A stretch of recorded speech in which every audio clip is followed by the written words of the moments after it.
Buenos nachos, amigos, and welcome to another fantastic episode of Record Breakers. I'm Petey Rave, your man with no plan. Here to share music with you and have music shared with me. With me is my crew, my team, my squad. Screw? My scroom? Squad crew team. There you go. We'll workshop it. We've got Brett. Right about now, it's time to rock with the Biggity Buck Bumble. Yes. We've got Drew. Hey. And we've got Patrick. Hola. Yeah. We're here to talk about music, share it with each other. And the provider of the music is me this week.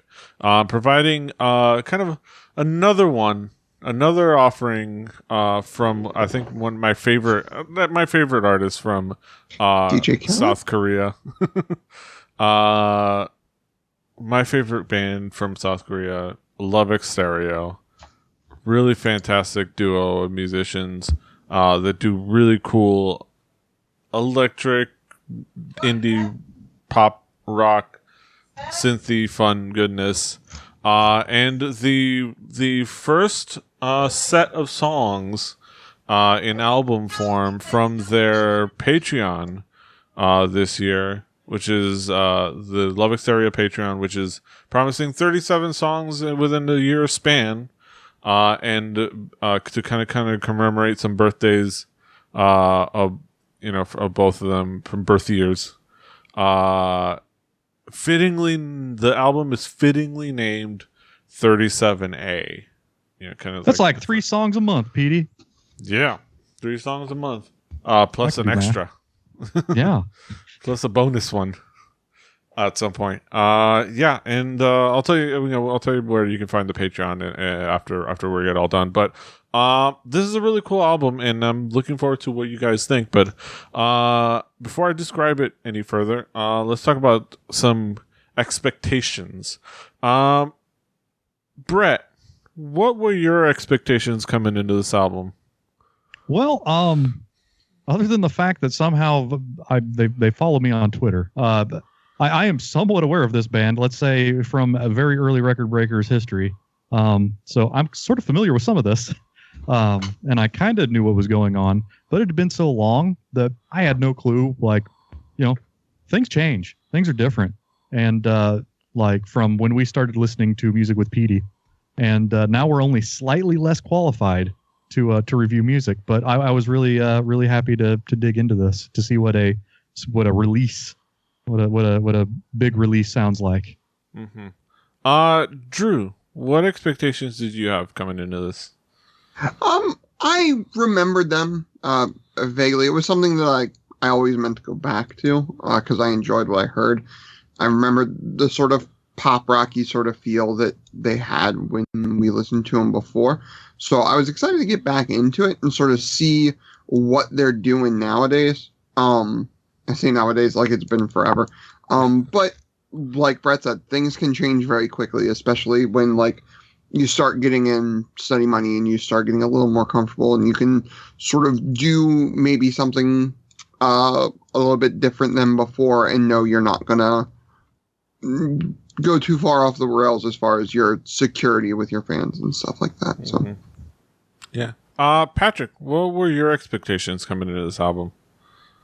So I'm on the Patreon for this, like PD is, because that's how they're financing it, which is kind of an interesting model.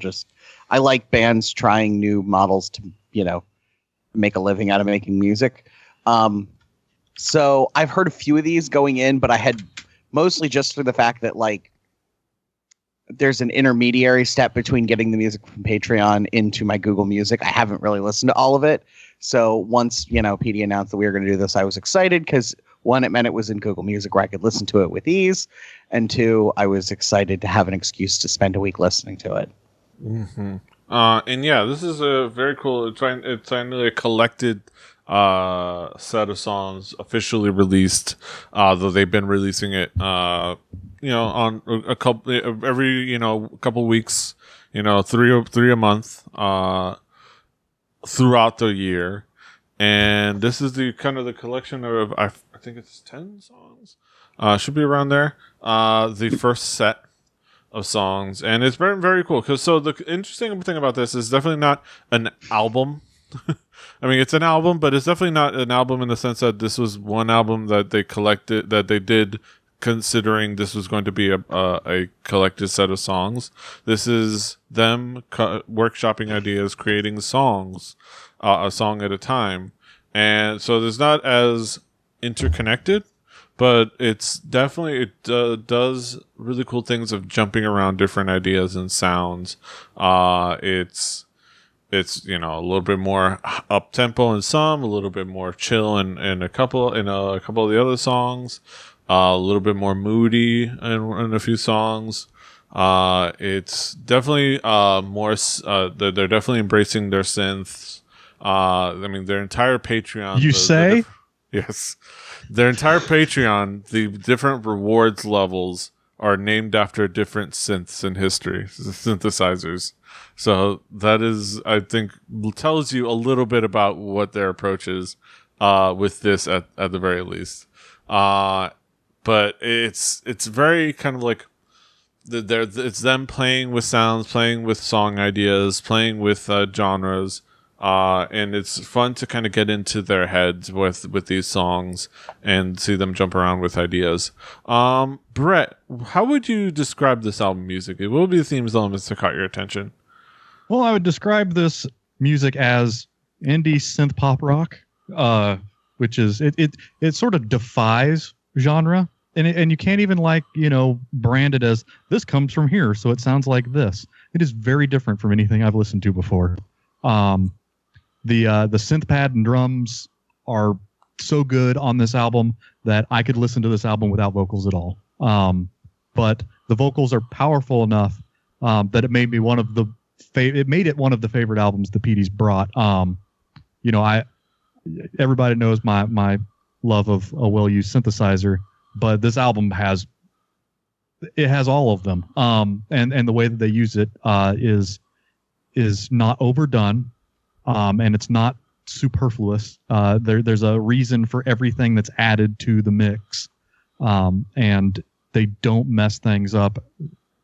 And that is really tough, because if I had all the toys, I would be I'd be sprung it every 3 minutes. Springing on the regular. That's right. Twice on Sunday. But let's talk about the vocals, because that's the other half of the show. It's not vocal gymnastics for the sake of showing that you have vocal range, but the vocals sit so very well in the mix, and they cut through in a way and in the right times that it was very impressive. The harmonies don't get lost in the synth work, and they add it's an additive sound to the vocals. It's not just they needed to fatten up and make a wall of sound.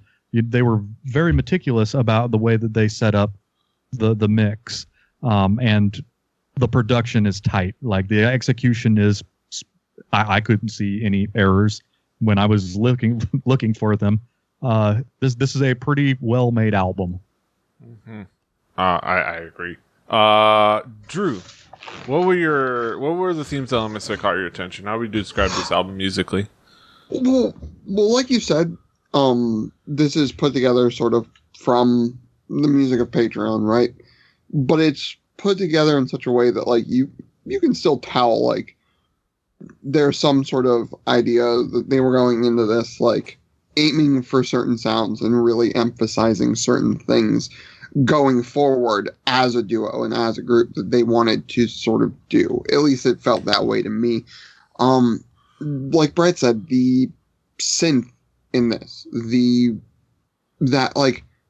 synth tone to me throughout the entire record was just something that was really fun. It was the rhythms and the melody that the synth and the low end used felt familiar in a way that was really cool, but yet, like Brett said, it's tough to pick out where.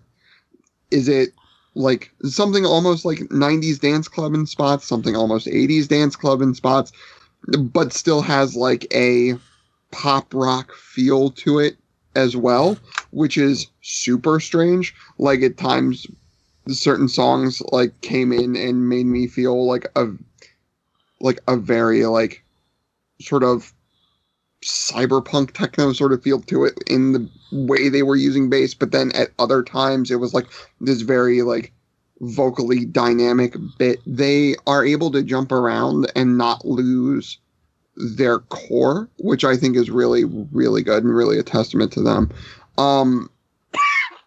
The You moved the spirit, Drew. He was thinking about pop rocks, and he was like, "Man, the feeling on the tongue." You're like, I seem to remember more of a. It seems like Patrick is okay and not dying, so I'm going to try to continue. hopefully. Not dead yet. Okay, Not dead okay. yet. I was gonna say stretch. Cough. Pump the arms. Pump the arms. Pump the arms. I remember last time there being more of a guitar-driven edge to some of the songs, and I thought maybe I was a little crazy, and then I went back and no, I was right. But this uses synth in a way that like you kind of forget about that. And it's something that I ended up really appreciating a lot. It has a lot going on with it, and it has a lot of different things at a lot of different points. And we'll go into that track by track and You're damn right we will. like really pinpoint that out. But overall, the tone on the record, I think, was something that was a consistent thing to me. On an album that didn't have a lot of consistencies, the tone and the overall feel of that tone going through it, I think, was something that was really astonishing to me and really sort of hit me in the like, oh, wow, this is really sort of relaxing even when it was upbeat, which was something I don't usually think of dance and relax in the same thing, but that's where this sort of landed with me, which was weird, but fun.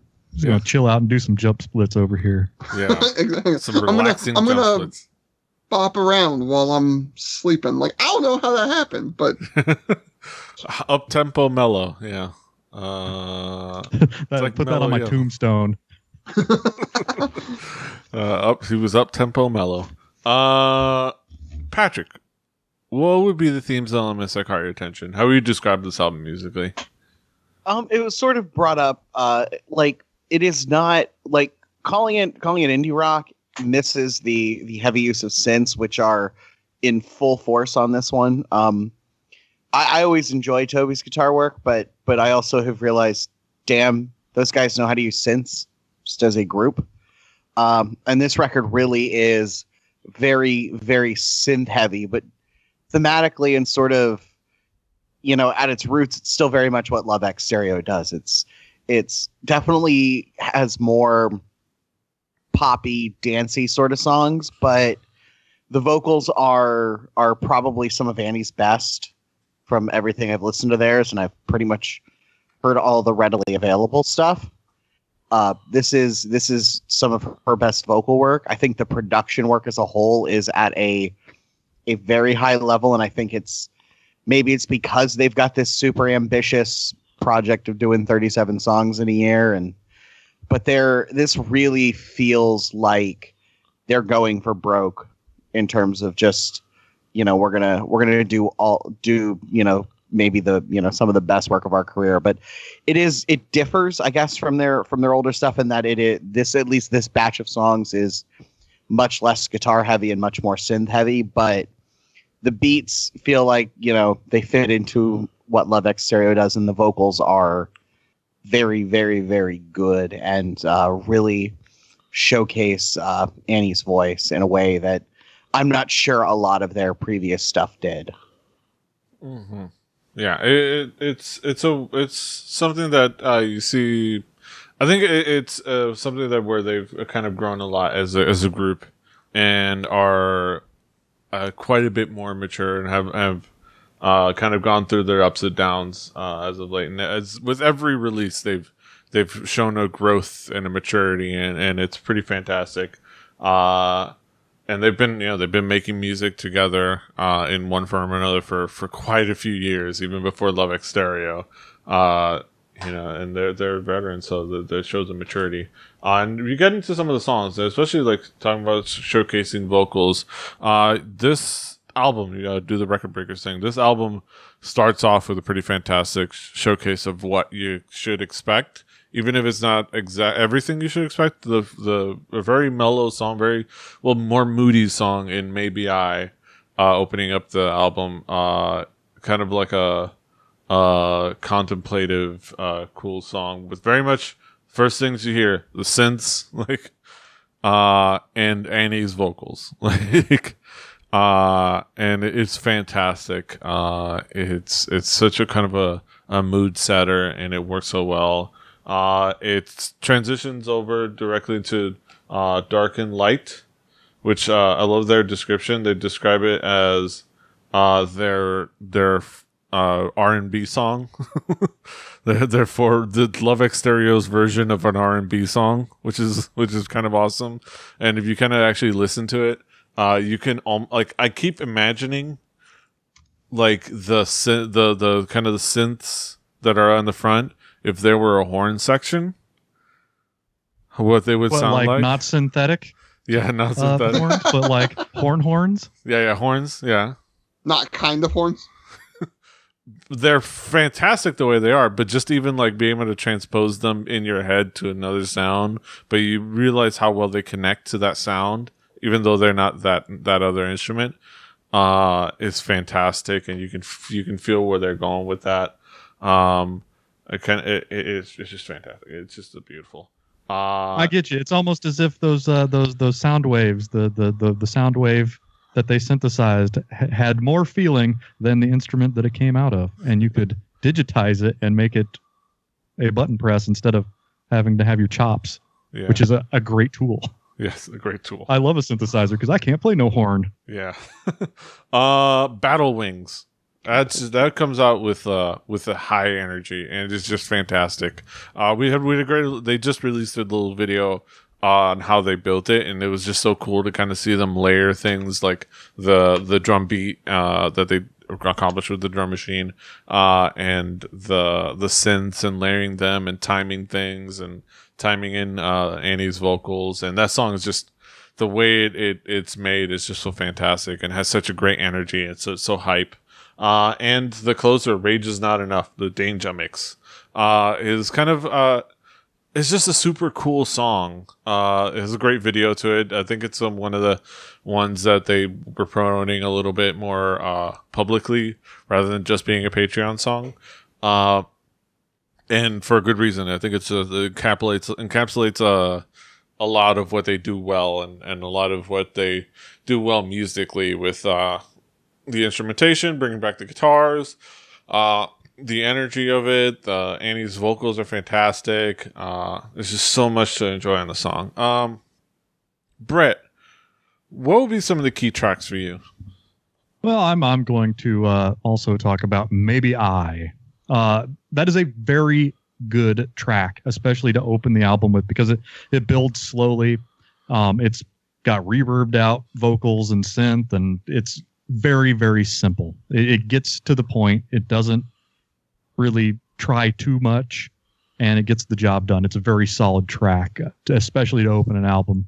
And immediately when I heard it, I was like, whoa, I'm in for something a little different than what I thought. But it does. The album does sort of breathe and move and go different places. Let's talk about Lemon Spark. Lemon Spark is a fun song. The beat has modulation. It's got that a muted, all like when a guy's wanting to make like a percussive noise with a guitar, they'll just like mute the string and go tick a tick a tick a tick a tick kind of sound. Just the little thing that was the sprung of this album, was the tick a tick a tick a tick. Like, it was like, wow, that's really great that somebody put that in. It's a great foundation for a poppy song. The lyrics are catchy. The vocals themselves have a playful tone. There is also a flawless use of a cowbell and an 80s style fade out. Yes. I smiled so hard when I heard the cowbell going to with like the good old two-handed cowbell technique, fading out. I'm like, wow, you don't hear that very often. And Paradise Lost. You guys ever play like any of those shooters that came out in the Dreamcast era that had like almost like crazy Japanese like math jazz going on? And it was all done on like a speaker that was this big, but like really what you were loving on in Battle Garaga or whatever was the beat. Well, this song had the fucking beat. Battle Garaga reference. Well, dude, like Stage 5, that's a hot banger. But no, but this song, Paradise Lost, has a fucking beat and a half. Like it has, as Carl from Aqua Teen Hunger Force would say, this ain't no boom boom crap. You know, it's some fucking it blew my mind. I was like, wow, like somebody took the time to put this beat in a song that wasn't exactly necessary. It wasn't the most important. Like they could have gotten away with less, but they didn't. They put the work in. And you know that I could go through more songs on this album, but like I'm sure we'll get to most of them. Yes. Drew, what would be some of the key tracks for you? You say we're going to get to most of them. So the ones that I wanted to talk about, we're going to talk about. One, Record Breakers thing. I always say you have a lot writing on your first song to sort of get me the tone of your album, sort of lead it in. Also, if you're using one note and you're starting off that simple and you're building on that, it can go either great or it can sound a little pretentious very quickly. This went great on both fronts. It gets you into that tone that you're going to get with the album. It also builds, like Brett said, absolutely beautifully. It's 2 minutes into this record, I knew I was going to love this record. Like, that's just what it went down to. Lemon Spark was the next one I wanted to talk about. We hang out too much, Drew. You're gonna hold on. The bass in this song I really picked up on. There's a bass melody that underpins this entire thing that if I had the tab for, I would love to play along with. It is that type of bass line that like reminds me like, oh yeah, like there's a lot of underpinning of bass, and that's why I picked it up in the first place in great songs. And then the last track that I wanted to talk about was one that the drum rhythm that they used reminded me of Jimmy World. And that's the sort of opening drums in Paradise Lost. It had that sort of drum fill at the beginning that reminded me of I think it was Sweetness, if I'm remembering correctly. But the tone didn't fall away from that sort of that weird, almost like dance club sort of sound that you have throughout this and those inspired synths, but it added in some of that like pop rock sort of influence. And letting those sort of meld together in a really neat way, I think was really cool. Allowing yourself to be flexible. And like I said, in the B block, sort of letting yourself show like, hey, we know what we have before. We know what we have going forward. We think that it's a cool mix. Come with us on this weird mix. I think that's really cool and shows not only confidence, but just sort of a great sense of musicianship from this duo, as it were. Mm-hmm. Patrick, sorry. What would be some of the key tracks? We're going to talk about more tracks. Let's just talk about them all. Maybe the opening track. When I said like some of the best vocals Annie's done, this is like front and center, her just killing it on the vocals. The production is like very full, very rich. The song's nice. It's a lot more mature, I think might be the word I'm looking for compared to some of their earlier stuff. But like not in a bad way, not in like they're getting old and boring, but like in a yeah. Hey. and they're expanding and exploring new ideas and sort of solidifying where they're going. Bring Me Back to You. Really, really good percussion on this. One of my very, very few nitpicks with their early stuff was the percussion choices on some of their songs were not to my taste, and this song is very much to my taste. It's kind of a dance. It's a dance song, but like in the right places, and the percussion's really, really good. Battle Wings, which Petey brought up, it's kind of a hot banger of a single. The drums are like, if you took the idea of drum and bass and just like slowed it down 40% and made it a little softer, you have this and it works. I'm kind of amazed at how much it, like, that sort of classic drum track works. And I really like the bass synths on it. It was really good, and good vocals again. And then Parallel Universe, just because we get Toby playing guitar again. On a very synth-heavy record, I'm glad to hear some guitars mixed back in there. And it had sort of a cool sax solo thing in it. I don't know if it was a real sax or what, but it was pretty cool. Mm-hmm. Yeah. It works really well. It probably was not a real sax, but probably not. I don't care. It was cool. I don't care what it was, but it was. That's all that matters. It was clearly trying to be a sax. Fake sax is really good. Yes. Yeah. Like, as long as you're practicing safe sax, I don't care what it is. Yes, exactly. Maybe it was like somebody with an Iwi. I don't know. Who knows? Hey, you keep your Iwi away from my face. Dude, once in a while they pop up on the local Craigslist, and I have this moment where I'm like, do I need an Iwi? And then I realize I never played a woodwind in my life, and I wouldn't know how. Hey, after watching what Moon Hooch did with an Iwi, I want to tweet that out after seeing what Moon Hooch did with an Iwi. But yeah, let's carry on. Yes, let's carry on our wayward son. Let's talk about let's bring it back around the horn. Talk about some conclusive thoughts. What kind of a horn? What kind of a Brett, what would be your conclusion on this album? Well, this was an album that was made almost as if it was something that I wanted. But I didn't know exactly what parts I wanted to throw together. This is like the great stir fry of music that you never know what kind of spice is going to end up in there when Petey brings stuff. And it was already something I was pretty positive on before.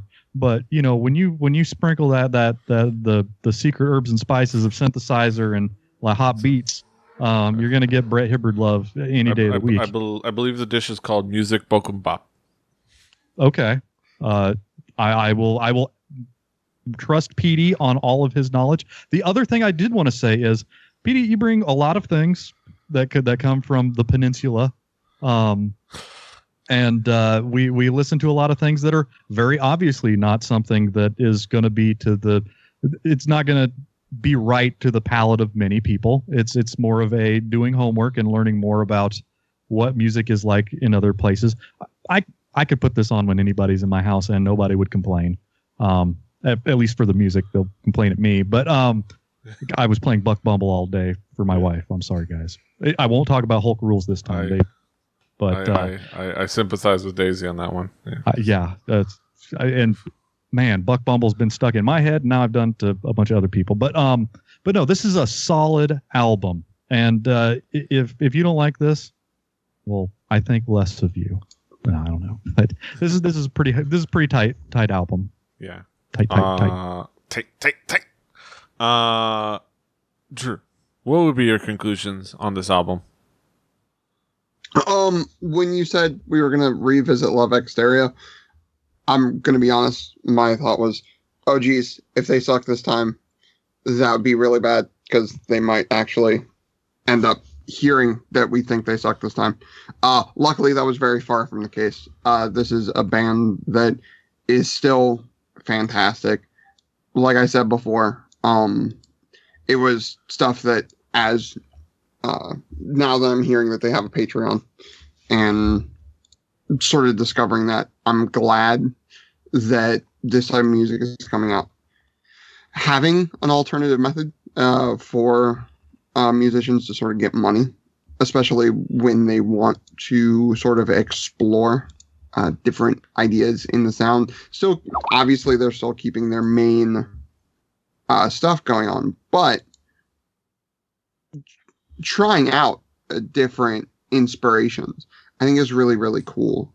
And something like that can offer that very direct thing. If we can, like, I think it's something that definitely deserves a listen. They're a band that is doing something new and doing something interesting.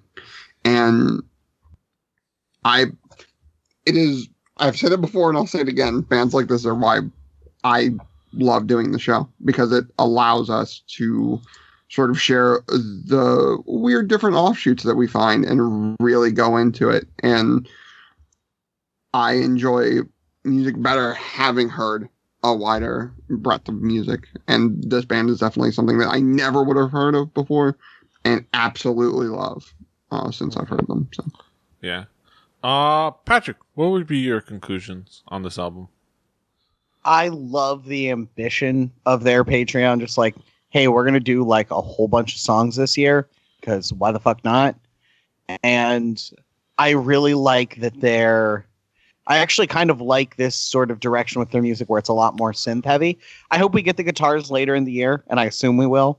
But like, I'm going to get basically 3 Love X Stereo albums this year instead of, maybe one.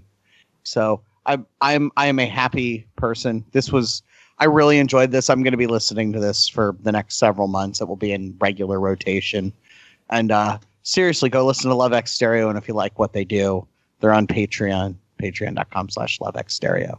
Give them $1. Yeah. Like literally $1 a month. Just give them that. It will help them. So Patrick, would you say that the Boodle Deedle Doos are being exchanged for synthesizer works 9 times out of 10? Yeah, pretty much. Yeah, but it's okay. I did not really miss the Boodle good Deedle synth Doos. work. Yeah, it's really good synth work. And like I said, I love what Toby does with the guitar. It's very much in that, it isn't all traditional guitar stuff. It's a lot of creating texture and layers and sound stuff that also can be done really well with a synthesizer. So it's different, but it also is stylistically similar. It's just, a different voicing of the same ideas. This is really good. Go listen to it. Mm-hmm. Go listen to it. And if you like it, give them $1, maybe 2, maybe 10 if you've got a lot of money to throw out there. Yeah. But, that's the thing about Patreon. Like, give people a little bit of money and they'll make you more things. Mm-hmm. This album is fantastic, and it's proof in the pudding of exactly what how well they work and how good they are as musicians, and it is proof that this project is bearing fruit, and this is proof that they can do. Honestly, they can do no wrong as far as I'm concerned. You might think differently. I would hate you for it. I'd just sit here and judge you if you think differently. No, not really. But this is a really fantastic album. It's a nice collection of songs. It works so well together just because they are able to be consistent with the quality of their work while still being able to get experimental. It is just beautiful sounds, beautiful vocals, great musicianship. They're just a really great team when it comes to just constructing really cool songs, and it's just so much fun to listen to, and sing along to. And it's I can imagine it's really fun to sing as well. It is such a cool album and so well made, and Love X Stereo is so fantastic. Like, one of the things I would say, like, ever since it was discovering them was a happenstance offshoot of me discovering like K-pop, doing this K-pop podcast that I do, Halijuku at kpoppodcast.com. Sure, like, subscribe. Yeah, sure, like, subscribe. Hammer on that button. Yeah. And I would say, like, the K-pop stuff is a fun sojourn and like doing wacky stuff and listening to fun pop music. But Love Stereo, though it came from that, they're a group that I'm gonna love far beyond my losing interest in K-pop and being hyper focused on something else. They're just a band that I love in my litany of bands that I love, and they will stay there just on that pedestal, and they're so fantastic. Yeah. Go listen to it. Just do it. Do it now. You should have already done it. That's your homework. But yeah, let's cut right down to the main event of the evening. Now that we've shared our conclusions, let's get to our haiku reviews.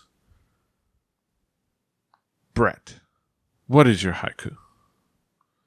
A tight little gem I certainly would have missed. Why, thank you, Petey.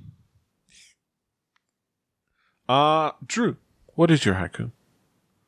An old favorite with some amazing new stuff, did not disappoint. Patrick, what is your haiku? Ambitious part one of a much larger project. Lots to enjoy here. Mm-hmm. And then I've got my haiku. See the many sides of my favorite duo from the ROK. Yeah, go check out this album on our Spotify playlist. Play Record Breakers the home game. Play along at home, do your homework. Follow along as the weeks go by. You can also find their Patreon, like Swagger said, like Patrick said, at patreon.com/lovexstereo. Just go there if you like this album and you want to support them. You know, like I said, give $1, give more, whatever you feel like you can. Do you know like if you've done Patreon before, you know how it works. If you haven't, it's just you do your part to support something existing, which is really cool. And it's way better than a commentary track that's shoddily done. Yeah. This is an album of quality music. And you get to make it happen. You get to be part of that. Plus you get to listen to them as they come out, as they make them. But yeah, go check that out. On that Spotify playlist, presumably Play Whip. Is going to be next week's album. That album is provided by Patrick. Patrick, what do you got for us next week? So I didn't know what I wanted to do, and then I realized that there's an indie folk band that made an album about wrestling, sort of. It's the Mountain Goats, and their album Beat the Champ. Yes. I'm intrigued. It's sort of about wrestling, sort of. Kind of like Hulk It has a Rules song was about sort of Chavo about Guerrero wrestling? Sr. Not Junior? It's interesting. No, it's about Senior. Okay. Chavo Guerrero, the elder. The Chavo Guerrero that doesn't have me blocked on Twitter. The recently deceased Chavo Guerrero, the late Chavo Guerrero. As opposed There's to a Guerrero that has you blocked on Twitter? Yeah. Are you blocked? The Junior. And That's hilarious to me. Record Breakers, the post show is going to be awesome. Me, old controversial PD Rave getting That's right. blocked on Twitter. You know I me really and my want to know trolling what of celebrity. you did to infuriate Chavo such that he felt the need to We'll talk. But beyond that, but we'll look forward to that album next week. And the discussion for that. But that's next week, and this is this week. And you can, of course, find us all over the internet. Patrick is at the Swagger. Brett is at HibbityBearBird, HIBBITYBIBBARD. Drew is at X2SuperX. I'm at PD Rave. The show is at 4 Record Breakers. That's number 4 Record Breakers. RecordBreakersPodcast.com. RecordBreakersPodcast@gmail.com is our email. If you want to email us thoughts, concerns, complaints, do it. Rebelli.net for this and other shows. Rebelli TV on YouTube and other places. Share, like, subscribe, do all things. Until next time, hasta los huevos. Toodaloo. Fighting! I like that you say "do it" the same way that Solid Snake tells his dog to poop. Do it.